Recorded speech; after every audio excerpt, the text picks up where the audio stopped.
He says that voters made their voices heard on issues including abortion, gun violence, student debt relief, among other issues. So let's get out to Jennifer here. You spoke with college students today about yesterday's election day. What are they telling you?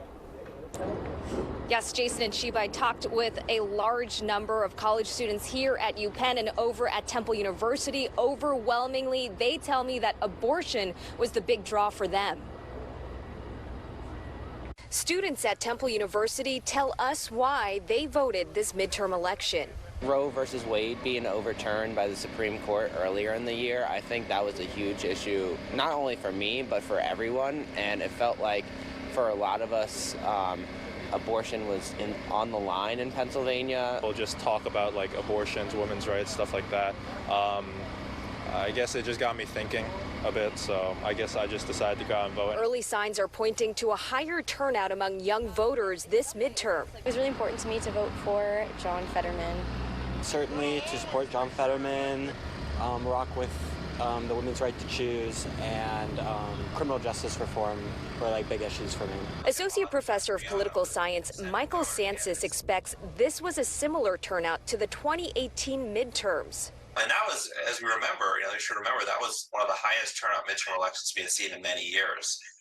So even if we match that this year, that's going to be a big deal. President Joe Biden and former President Barack Obama stopped in on Saturday to build support for John Fetterman and Josh Shapiro. Lauren Jacob, the vice president of the Temple College Democrats, says that helped humanize the candidates.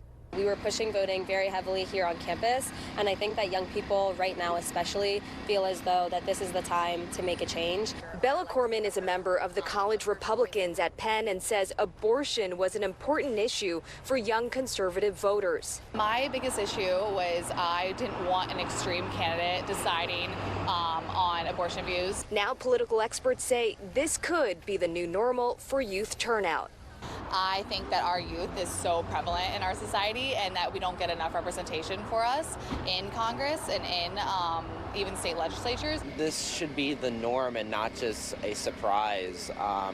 If young people came out and voted like we did this year, we can really change the world how we want it to. The VP of Temple College Democrats believes that younger voters will be turning out in stronger numbers coming in 2 years during the presidential election. She pointed out that more Gen Z will be eligible to vote by that time.